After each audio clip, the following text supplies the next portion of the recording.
Hi வணக்கம். இன்னைக்கு general English standard 12 அதில் முதல் பாடத்தில் எந்த மாதிரி கேள்விகள்லாம் வரும் அப்படின்னு பார்க்கலாமா? So in this session we are going to discuss about the questions that will come in the examination from unit 1. So unit 1 பொறுத்த வரைக்கும் we have one prose section, one poetry and one non-detail, that is supplementary exercise. Apart from that, questions will come from the vocabulary exercises and grammar and also the writing skill. So இப்போ இந்த லெசனில் step by step என்னெல்லாம் இருக்குன்னு பார்க்கலாமா? முதல்ல 1 mark questions. So 1 mark question அப்படின்ற பொழுது from prose we'll be getting questions from synonyms and antonyms, and then for vocabulary இந்த லெசனில் we have questions from affixes, அதாவது prefix, suffix, phrasal verbs. இது போல் இந்த லெசனில் இருக்கிற வேர்ட்ஸில் இருந்து காம்பவுண்ட் வேர்ட் ஃபார்மேஷன்ஸ், இந்த மாதிரி எல்லா வெக்காபுலரி எக்ஸசைஸும் இந்த ப்ரோஸ் டெக்ஸ்ட்லேருந்து எந்த வேர்டு வேணாலும் கேட்கலாம். ப்ரோஸ் டெக்ஸ்ட் இல்லாமலும் ஜென்ரலாக சில வேர்ட்ஸும் நம்ம தெரிஞ்சிக்க வேண்டியது அவசியமாகும். ஸோ 1 mark questions பொறுத்த வரைக்கும் we will get 1 marks from prose, vocabulary and grammar. So இதில் வந்து மல்டிபிள் ஆப்ஷன் கொஷின்ஸாக MCQ கொஷின்ஸாக வரும். So we'll just go for the first one, synonyms, antonyms, vocabulary, grammar and poetryல poetry appreciation questions-உம் 1 mark தான் allot ஆயிருக்கு. So first lesson பாருங்க, the two gentlemen of Verona. அது முதல் lesson வந்து two gentlemen of Verona, அதிலிருந்து வரக்கூடிய synonyms பார்க்கலாம். The first word tunic. Tunic அப்படின்னா a loose outer garment without sleeves. Slackened அப்படின்னா reduced. Demeanor அப்படின்னா behavior. Artless அப்படின்னா innocent. Hawked, which means selling things, crying out loudly, கத்தி கத்தி விற்கிறது. Deserted அப்படின்னா uninhabited, அதாவது யாருமே இல்லாத ஒரு இடம். Emigrate, to leave one's country. Vexation அப்படின்னா annoyance, எரிச்சலாக இருக்குன்னு சொல்லுவோம் இல்லையா, annoyed. Vestibule அப்படின்னா lobby, ஒரு waiting area is called as vestibule. Chatter, the monkeys chatterன்னு சொல்லுவோம். Talk, a quick high pitch soundல வர talk is called as chatter. Rubble, rubbleனா debris, குப்பை அப்படி சொல்லுவோம் இல்லையா, அந்த பில்டிங்லாம் இடிஞ்சு விழுதா debris சொல்லுவோம், அந்த debris தான் rubble. And shrug, shrugனா ஷோல்டர்ஸ் அப்படியே ரைஸ் பண்ணுறது, வேண்டாம் அப்படின்னு ஒரு மூமெண்ட் கொடுப்போம் இல்லையா. ஸோ இந்த மாதிரி இந்த லெசன் நீங்கள் ப்ரோஸ் லெசனில் இருக்கிற வேர்ட்ஸை வந்து உங்களுக்கு எந்த வேர்டெல்லாம் கண்டிப்பாக அதுக்கு மீனிங் தெரியாதுன்னு நினைக்கிறீங்களோ அதுக்கு நல்ல டிக்ஷனரி ரெஃபர் பண்ணி அதுக்கான சினானிம்ஸ் கண்டுபிடிச்சிக்கணும், அதை நோட் பண்ணணும். புக்கில் படிக்கும் பொழுதே கொஞ்சம் ஹார்ட் வேர்ட்ஸ் வரும்பொழுது underline those words and use them as for your synonym questions. So model question, question பேப்பரில் எப்படி வரும்? கொஷின் பேப்பரை பொறுத்த வரைக்கும் உங்களுக்கு டைரெக்டாக give the synonym of the வேர்ட்னு வரவே வராது. லெசனுக்குள்ளேருந்து ஒரு ஸ்டேட்மெண்ட், ஒரு சென்டென்ஸ் கொடுப்பாங்க. அந்த சென்டென்ஸில் எந்த வேர்டுக்கு உங்களுக்கு மீனிங் தெரியணுமோ அதை அண்டர்லைன் பண்ணி கொடுப்பாங்க. So the exact word will be underline and what you have to do is choose the best option that gives the most appropriate synonym of அப்படின்னு கொடுத்துருவாங்க. ஸோ இங்கே பாருங்கள், ஒரு எக்ஸாம்பிள் பார்க்க போகிறோம்.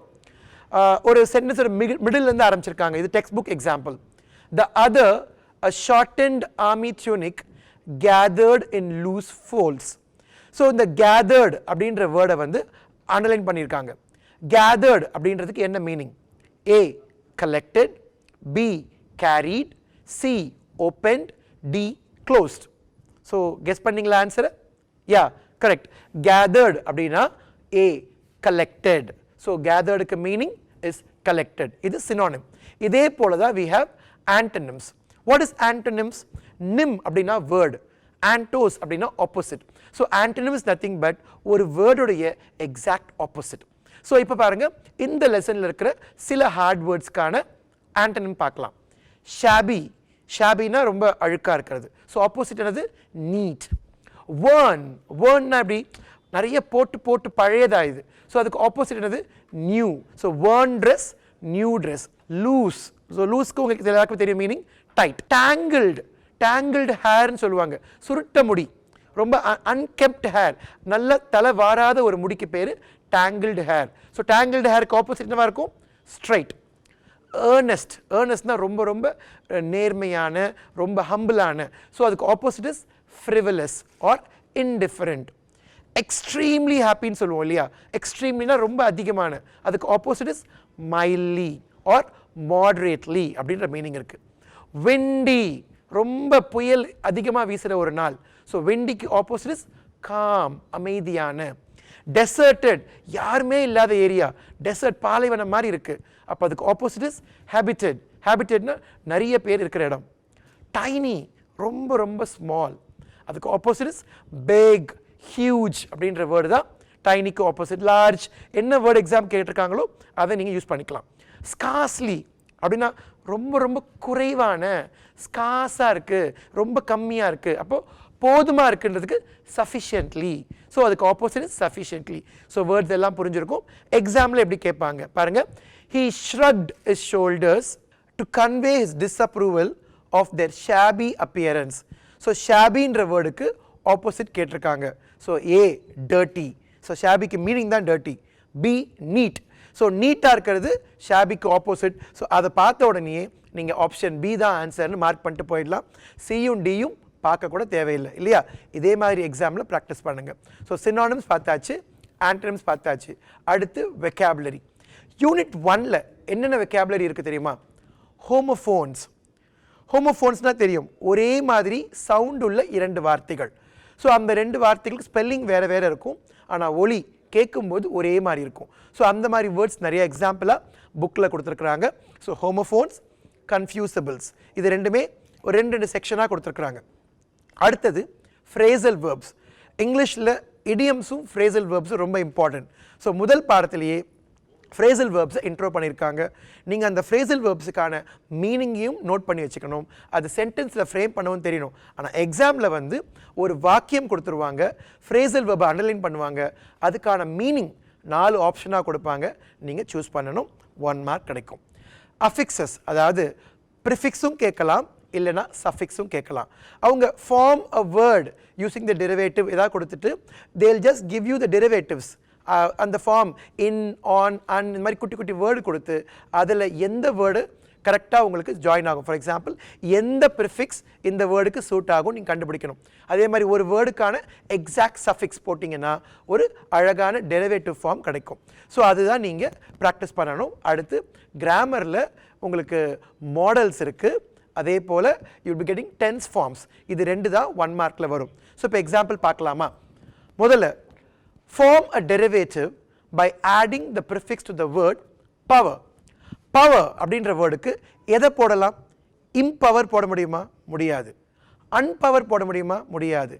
டீபவர் போட முடியாது. அப்போ என்ன போட முடியும்? எம்பவர், விமன் எம்பவர்மெண்ட் கேள்விப்பட்டிருப்பீங்க. ஸோ பவருக்கு பாருங்கள் எக்ஸாக்ட் ப்ரிஃபிக்ஸ் எது பெஸ்ட்டாக வரும்னா எம். ஸோ அதுதான் நீங்கள் ஆன்சராக எழுதணும், empower.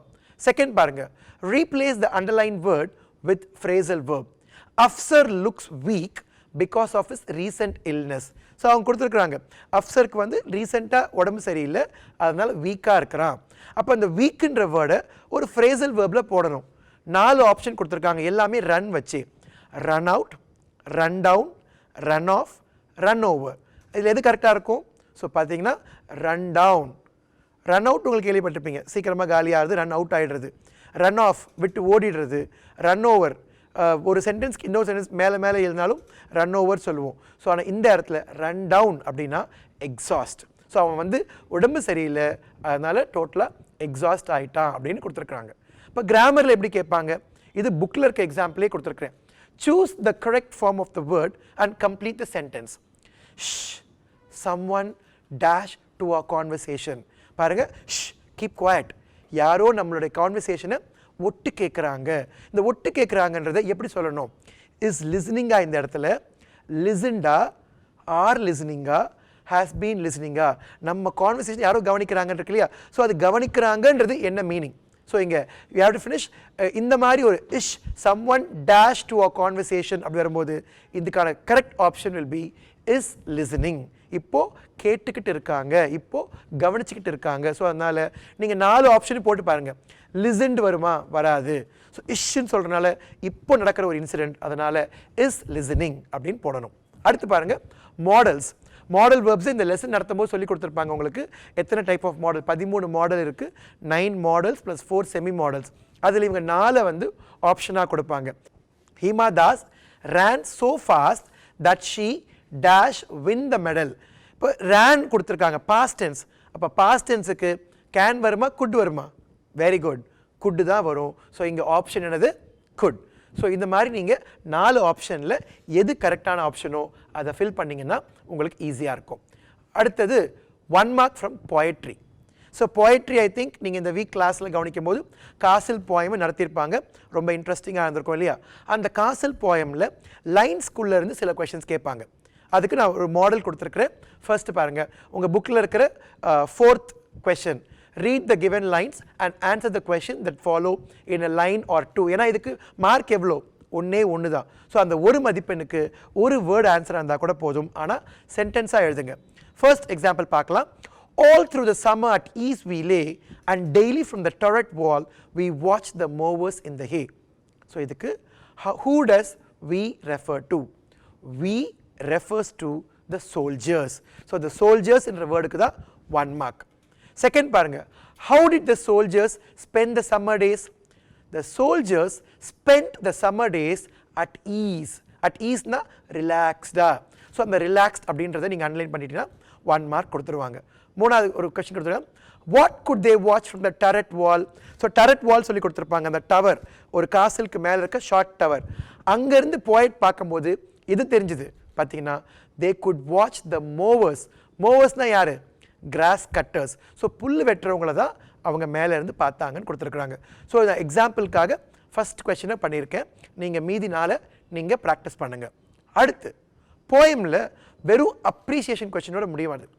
Figures of speech literary டிவைசஸில் கண்டிப்பாக ஒரு 1 மார்க் வரும் ஸோ இந்த லெசனில் புக் பேக் கொஸ்டின்ஸ் பார்க்கலாம் அ லிட்டில் விக்கெட் கேட் பாருங்கள் ஒரு கேட்டை விக்கெடுன்னு இருக்காரு ஸோ கேட் விக்கெடாக இருக்க முடியுமா ஒரு ஹியூமன் பீயிங் கிரியேச்சர்ஸாக இருக்க முடியும் அதனால் the cat is personified here so the answer should be personification இதில் mention the figure of speech or identify the figure of ஸ்பீச்னு கேட்டாங்கன்னா பர்சானிஃபிகேஷன் போடுங்க அடுத்தது oh then a maze of tunnelled stone so மேஸ்னா intricate path இல்லையா ஒரு மாதிரி உள்ள பூந்து வெளியே வர ஒரு பசில்டு பாத் அந்த பாத் எப்படி இருக்கான் டனல்டு ஸ்டோன் அப்படின்னு கொடுத்துருக்காங்க so this called as metaphor ஒரு கம்பேரிசன் இருக்கு இல்லையா அடுத்து grew thin and treacherous as air so teach பண்ணும்போது சொல்லியிருப்பாங்க ஆஸும் லைக்கும் வந்தால் என்னது very good simile so as like வந்தாலே ஓமை தமிழில் ஸோ லைக்னா போல ஸோ அதனால் இங்கே ஒரு காற்று போல மாறிடுச்சு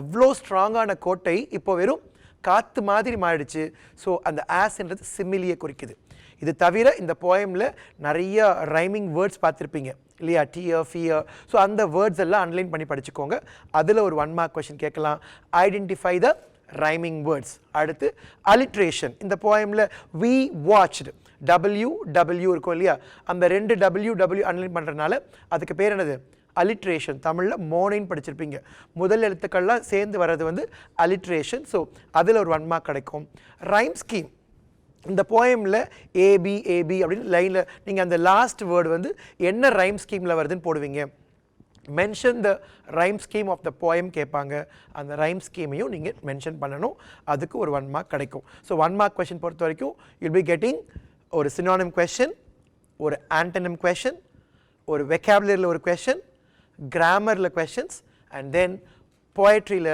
காம்ப்ரிஹென்ஷன் கொஸ்டின்ஸாக வந்து உங்களுக்கு ரொம்ப ஷார்ட் ஆன்சர்ஸாக அப்ரிஷியேஷன் ப்ளஸ் லிட்ரரி டிவைசஸ் வரும் okay next we go for 3 mark questions so 1 mark பார்த்தாச்சு ஸோ போயமில் 3 மார்க் கொஸ்டின்ஸ் பார்க்க போகிறோம் ஸோ போயமில் 3 மார்க் வந்து ERC what is ERC explain with reference to context தமிழில் இடம் சுட்டி பொருள் விளக்குகன்னு சொல்லுவாங்க ஒரு வரி கொடுத்துருவாங்க அந்த வரியை எழுதியவர் யார் அந்த வரி இடம்பெற்ற போயம் எது இது ரெண்டையுமே நீங்கள் நல்லா உத்து கவனிக்கணும் அந்த லைனை படித்த உடனே அந்த போயட் நேம் ஞாபகம் வரணும் போயம் நேம் ஞாபகம் வரணும் அதே மாதிரி 3 மார்க்கில் கொஸ்டின் ஆன்சர்ஸ் இருக்குது ஷார்ட் ஆன்சர்ஸ் இருக்குது ஆன்சர் இன் 2 or 3 சென்டென்ஸ் கொடுப்பாங்க அந்த ப்ரோஸ் கொஸ்டின்ஸ் புக் பேக்கை படித்தாலே போதும் அதை பேஸ் பண்ணி வர கொஸ்டின்ஸ் நீங்கள் அழகாக எழுதிடலாம் ஸோ புக்கில் இருக்கிற பேஜ் நம்பர் உங்களுக்கு ஸ்க்ரீனில் வரும் ஸோ அதையும் பார்த்துக்கலாம் poetry ERCயும் ஒரு sample question பார்க்கலாமா?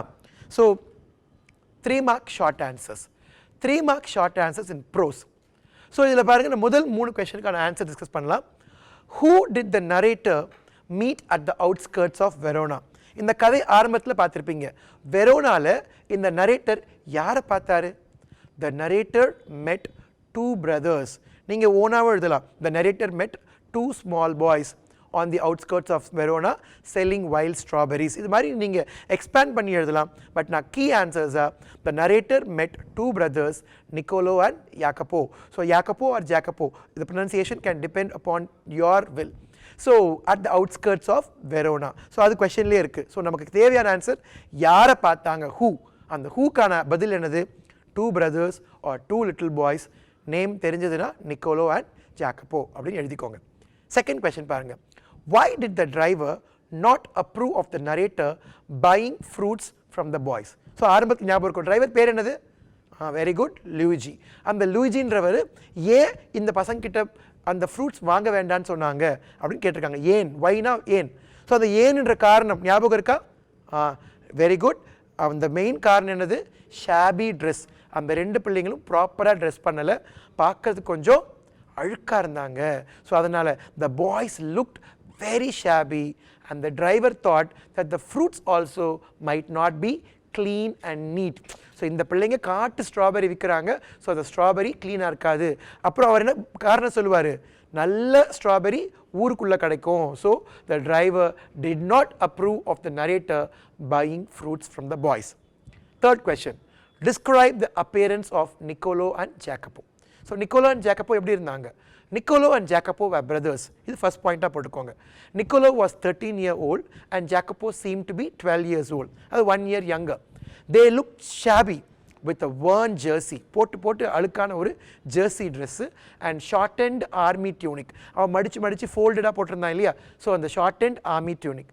And both of them looked with brown skins. So they had brown skins, tangled hair. அடிக்கடி வெல் நீட் கோம்டு அந்த மாதிரி ட்ரெஸ்லாம் ஹேர் கிடையாது. ஸோ அதனால் அவர் போட்டிருந்த they had brown skins, tangled hair and earnest eyes. இந்த ரெண்டு பிள்ளைங்களுமே ப்ரௌன் ஸ்கின்னாக இருந்தது. முடி வந்து சுருட்டையாக இருந்துச்சு, ஒழுங்காக தலை வாரின படிய வச்ச முடி கிடையாது. And earnest eyes. ஆனால் ரெண்டு பேருமே ரொம்ப ஹம்பிளாக ரொம்ப அழகான கண்களோடு இருந்தாங்க.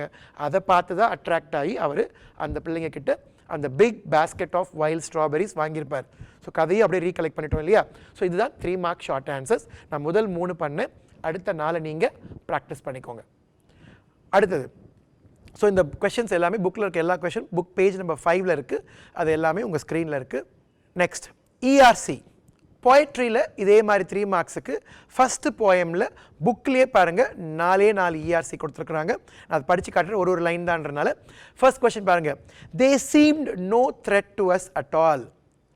How can this shameful tale be told? I will maintain until my death.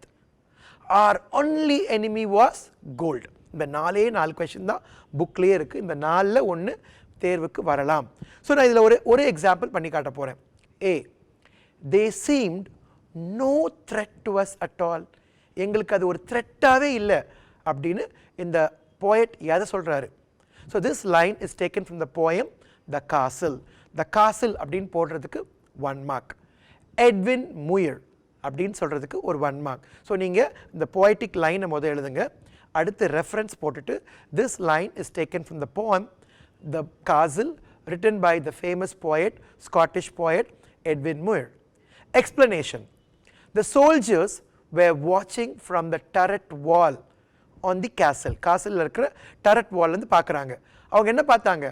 They could see the mowers in the hay and the enemies half a mile away. Their castle had strong gates and their walls were thick and tall.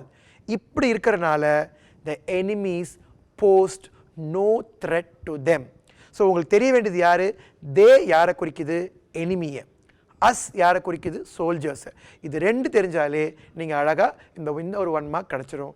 Total marks 3. இதே மாதிரி மீதி 4ஐயும் நீங்கள் செஞ்சுக்கலாம்.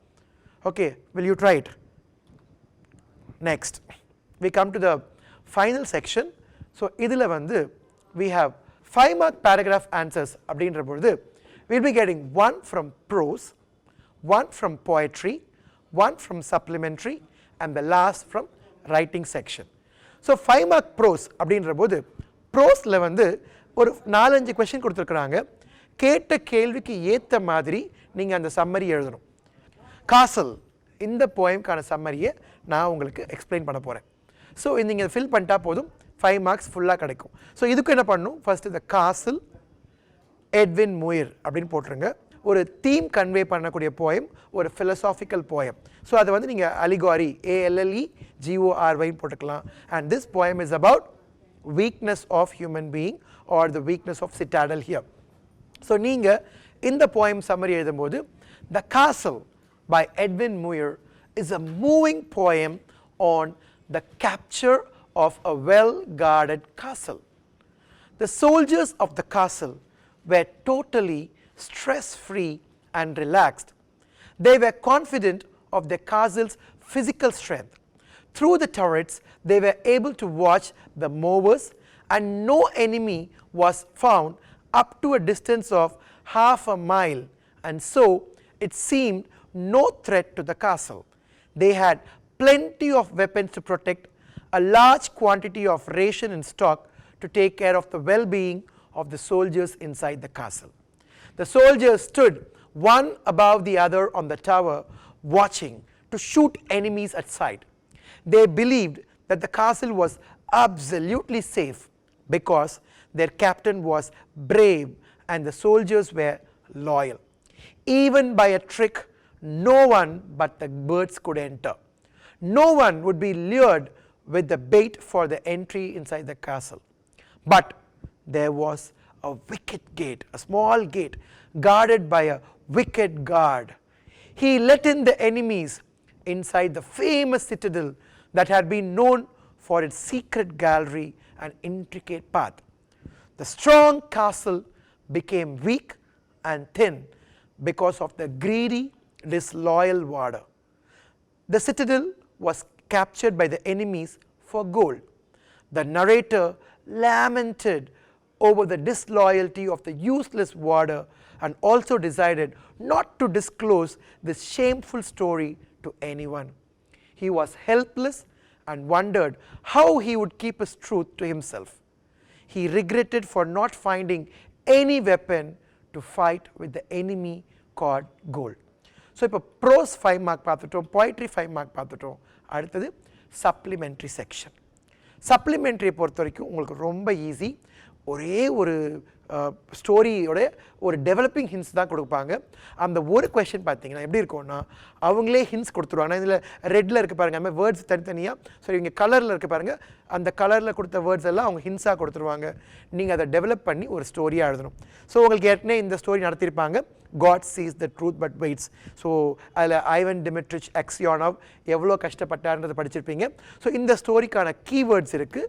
நம்ம ஒரு 5 மார்க்காக இதை develop பண்ணும்போது, ஸோ டெவலப்பிங் ஹின்ஸ் அப்படின்ற போதுனா கூட நீங்கள் எப்பயுமே God sees the truth but waits அப்படின்னு டைட்டில் போட்டுட்டு கீழே இதோடைய ஆத்தர் எழுதினவர் யார், குட் லியோ டால்ஸ்டாய் அப்படி போட்டுட்டு அதுக்கப்புறம் இந்த ஷார்ட் ஸ்டோரி ஆரம்பிங்க. ஸோ அடுத்தது கடைசியாக ரைட்டிங் ஸ்கில்.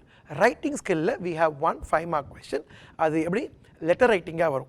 எப்படி வரும்னா சம்டைம் ஒரு paragraph question or letter writing ஆப்ஷன்லேயும் வரலாம். இல்லை 2 லெட்டரும் கொடுக்கலாம், ஒரு ஃபார்மல் இன்ஃபார்மல். ரைட்டிங்க்குன்னு ஒரு கொஸ்டின் வரும், அது இந்த 6 சாப்டரில் எந்த ரைட்டிங் செக்ஷனாலும் கேட்கலாம்.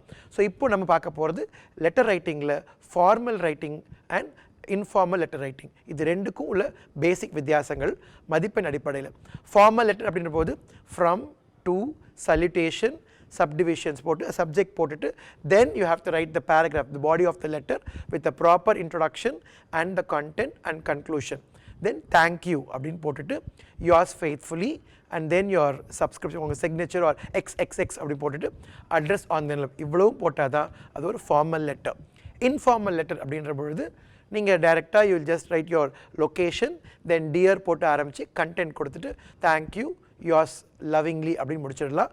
என்ன கொஷின் கேட்டிருந்தாலும் லெட்டர் ரைட்டிங்கை கண்டிப்பாக அட்டென்ட் பண்ணுங்கள். ஏன்னா அது ரொம்ப எளிமையாக உங்களுக்கு மதிப்பெண்கள் கிடைக்கக்கூடிய ஒரு ஏரியா.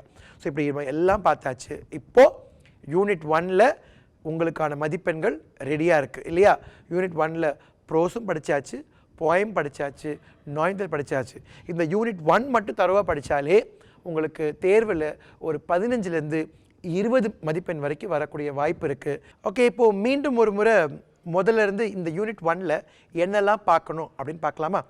ஸோ யூனிட் 1 பொறுத்த வரைக்கும் இதில் என்னென்ன இருந்தது ஞாபகம் இருக்கா? ஒரு ப்ரோஸ் லெசன். என்ன lesson? We had 2 gentlemen of Verona. இதில் நமக்கு சினானிம் ஆண்டனிம் அந்த டெக்ஸ்ட் பேசேஜ்லேருந்து கேட்பாங்க. அடுத்து அதிலிருந்து 3 மார்க் கொஸ்டின் ஆன்சர்ஸ் கேட்பாங்க. ஷார்ட் ஆன்சர்ஸ் ஒரு 2 வரியிலேருந்து 3 வரிகளில் எழுதணும். அடுத்து இதே பாடத்திலேருந்து ஒரு 5 மார்க் கேட்பாங்க. அந்த 5 மார்க் வந்து ஒரு பேராகிராஃப் ஆன்சராக இருக்கணும். கேட்ட கேள்விகளுக்கு ஏற்ற மாதிரி அது விடை இருந்தால் முழு மதிப்பெண் கிடைக்கும். ஸோ இப்போ மீண்டும் 1 mark for synonym, 1 mark for antonym, and you will be getting 1 5 mark question from 2 gentlemen of Verona.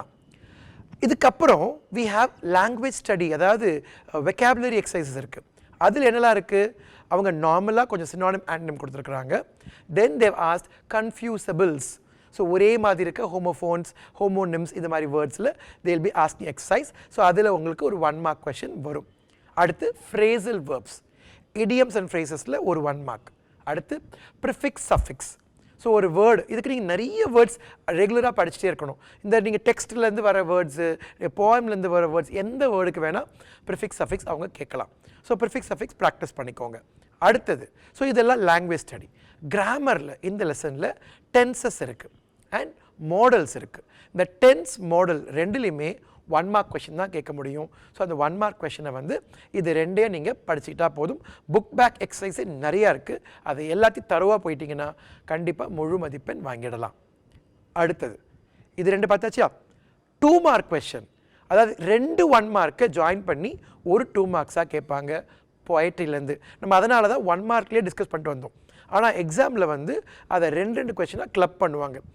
ஒரு போயம்லேருந்து 2 வரிகளை கொடுத்து அந்த வரிகளுக்குள்ளேருந்து அதோட விளக்கமாக கேட்குற மாதிரி அப்ரிஷியேஷனாக 2 கொஷின் கேட்பாங்க. அது ரெண்டுமே 1 மார்க் கொஷினாக ஒரு வரியில் இருந்தால் போதும். அதுக்கான கேட்ட வார்த்தைகள் மட்டும் கொடுத்தா போதும். அது 1 வேர்டு ஆன்சராக கொடுத்தா போதும். ஸோ அது அப்ரிஷியேஷன் கொஷின். அப்ரிஷியேஷன்னா போயம் வரிகளில் மட்டும்தான் கேள்வி வருமா? அப்படி இல்லை. அதுக்கப்புறம் லிட்ரரி டிவைசஸ், சிமிலி, மெட்டஃபர், பர்சனிஃபிகேஷன். ஸோ இது மாதிரி எந்த இமேஜரி வேணாலும் அங்கே வரலாம். அடுத்தது பொயட்டிக் டிவைசஸ்ன்னு பார்க்கும்பொழுது இதெல்லாம் பார்த்துட்டோம். அது தவிர அலிட்ரேஷன், இந்த போயமில் இருக்கிற words, rhyming words and rhyme scheme, இது மாதிரியான கேள்விகளும் உங்களுக்கு வரலாம். ஸோ இதெல்லாம் போயட்ரி 1 மார்க். அடுத்தது 3 மார்க்ஸ் ஏற்கனவே சொன்னோம் இல்லையா? ஸோ போயம் ப்ரோஸில் வந்து ஒரு 3 மார்க் கேட்பாங்க. போயட்ரியில் ஒரு 2 மார்க், அதாவது 2 1 மார்க், லிட்ரரி டிவைஸில் ஒரு 1 mark, and then you'll be getting டைரெக்டாக 5 மார்க் கொஷின். 5 மார்க் கொஷனில் எப்படி வேணால் கேட்கலாம். டைரெக்டாக what are the views of the poet Edwin Muir in this poem the castle அப்படின்னு கேட்கலாம். மறைமுகமாகவும் ஹியூமன் சிட்டடல் ஒரு கொஷின் இருக்குது. புக் பேக்கில் இருக்கிற நிறைய கொஷின்ஸ் ஒரு 3-4 கொஷின் இருக்குது. அதை கொஞ்சம் நீங்கள் ப்ராக்டிஸ் பண்ணிக்கோங்க 5 மார்க் கொஷின்ஸ்க்கு. So prose, poem, grammar, vocabulary over. கடைசியாக என்ன இருக்குது? we have supplementary. சப்ளிமெண்ட்ரி ஒரு நல்ல ஸ்டோரி. இது வந்து மெயினாக ரீடிங் ஃபார் ப்ளஷர்னு சொல்லுவாங்க. ஒரு உங்களுடைய நாலேஜை வளர்த்துக்கிறதுக்கும் இங்கிலீஷ் ரீடிங்கை உங்களுக்கு வந்து என்ஹான்ஸ் பண்ணுறதுக்கு தான் ஸ்டோரி. ஸோ இந்த ஸ்டோரியிலேருந்து நீங்கள் நிறைய 2 மார்க் கொஷின், ஷார்ட் ஆன்சர்ஸ் எதுவுமே வராது. ஆனால் வேர்ட்ஸை உடைய மீனிங்ஸை பார்த்துக்கோங்க. அந்த வேர்டுக்கான மீனிங் ஆப்போசிட் சில சமயங்களில் தேர்வுகளில் கேட்கலாம். ஏன்னா நமக்கு நிறைய வார்த்தைகளை நம்ம கற்றுக்கணுன்னு இருக்காத இந்த கதையை கொடுத்துருக்குறாங்க. ஸோ இந்த கதையில் வர்ற வேர்ட்ஸை கூட நீங்கள் சினோனிம் ஆண்டனிம் எழுதி படிச்சுக்கோங்க. அடுத்தது 5 மார்க். இதில் 5 மார்க் வந்து எப்படி வரும்னு சொல்லியிருந்தேன்? Developing the hints. So developing the ஹின்ஸாக இந்த லெசன்லேருந்து ஒரு வேர்டாக ஹின்ஸ் கொடுத்துருவாங்க. அந்த ஹின்ஸை டெவலப் பண்ணி ஒரு முழு கதையை நீங்கள் கொண்டு வரணும். ஸோ அது டெவலப்பிங் ஹின்ஸ். ஸோ இன்றைக்கி இந்த கிளாஸில் நம்ம ஃபஸ்ட் யூனிட்டை ஃபுல்லாக பார்த்துட்டோம் இல்லையா? ஸோ இப்போ ஓரளவுக்கு உங்களுக்கு கான்ஃபிடன்ஸ் வந்திருக்கும் எப்படிலாம் மார்க் வாங்கலாம் அப்படின்னு. So 1 mark, 2 mark, 3 mark, 5 mark எல்லாமே உங்களுக்கு ரொம்ப ஈஸியாக புரிஞ்சிருக்கும்னு நினைக்கிறேன். ஸோ நீங்கள் இந்த வர எக்ஸாம்லேயும் சரி, பொது தேர்வுகள்லேயும் சரி, ஃபஸ்ட் யூனிட்டை வந்து ரொம்ப எளிமையாக படிச்சிடலாம். ஏன்னா இது எல்லாமே மைல்டான கான்செப்ட். எழுத தான் உங்களுக்கு நிறைய பழகும். ஸ்பெல்லிங் மிஸ்டேக்ஸ் இல்லாமல் நீட் ப்ரெசன்டேஷனோட விடைத்தாளை அழகாக எழுதுனீங்கன்னா முழு மதிப்பெண் உங்களுக்கு தான். So beat Tamil or English or any language, a good presentation plus error-free paper with your fluency skill, you will definitely score centum. All the best. Bye bye for now.